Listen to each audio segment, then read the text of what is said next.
हामी चाहिँ आज खान्जी पढ्छौँ हैन। यो चाहिँ उयो भनेको माथिको खान्जी हो। यो उयोको खान्जी हो। यो चाहिँ माथिको खान्जी हो हैन। उयो माथिको खान्जी हो हैन। सीता भनेको तल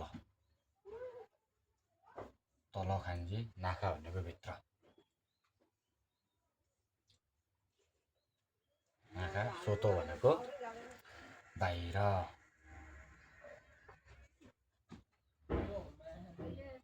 बाहिर, मिगी भनेको दायाँ हैन। मिगी भनेको दायाँ, दायाँ, अनि हितारी भनेको बायाँ।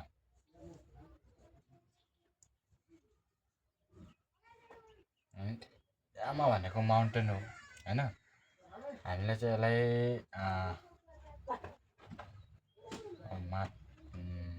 के भन्नु भन्दाखेरि यामा भनेको माउन्टेन हो।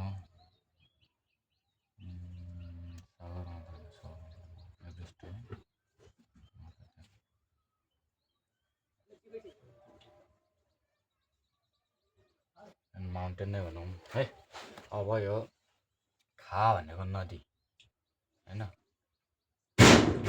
नदी हैन। वन भनेको बुक,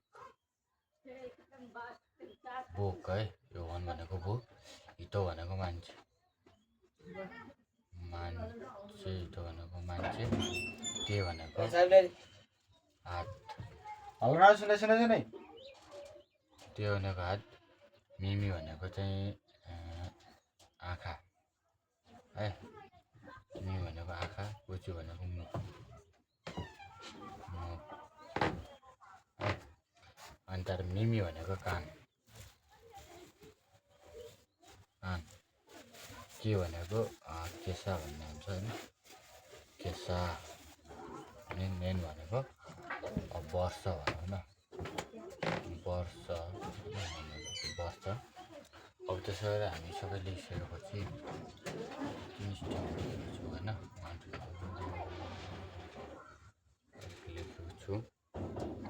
अब म चाहिँ यताबाट यो चाहिँ अब बारहरूको खान्जी हो होइन। यो चाहिँ बार भनेको अब यो चाहिँ आइतको खान्जी हो। यसलाई चाहिँ निची है। यो निची, निची, निची, गेचु, खा, सुई, सुई, मोकु, किन, दो होइन। भनेको यो चाहिँ आइतबारलाई चाहिँ के हुन्छ भने चाहिँ यो आइतको मात्र खान्छ होइन। आ इ त सो म होइन। मङ्गल,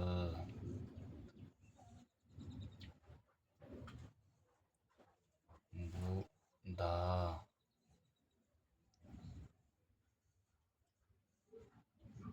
बिहार, शुक्र,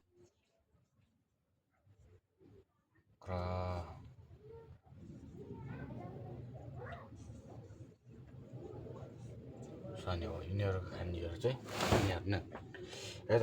अब हामीले यी सबै खान्जीहरू लेख्यौँ। अब यसै गरी अब हामी अरू खान्जी पनि सिक्दै गर्छौँ। ल चाहिँ यसलाई चाहिँ यता गरौँ। अब यसलाई नजिक भन्दाखेरि अब हामी यसो लियौँ होइन। अब उयो माथि, सीता तल होइन। सबै खान्जी नै यही नै हो। हामी यसरी गर्छौँ। यसलाई माउन्टेन भनौँ है। अब हामी यसलाई फेरि रिडिङ गर्छौँ। उयो भनेको माथि, सीता भनेको तल, नाका भनेको भित्र, सोतो भनेको बाहिर, मिगी भनेको दायाँ, हितारी भनेको बायाँ है। यामा भनेको माउन्टेन भइहाल्यो। नाका भनेको रिभर अथवा नदी, वन भनेको बुक है। हितो भनेको मान्छे, ते भनेको हात, मे भनेको आँखा, कुची भनेको मुख, मिमी भनेको कान, के भनेको केसा, नेन भनेको वर्षको खान्जी चाहिँ यस्तो छ यो वर्षको। अनि त्यसै गरी रह्यो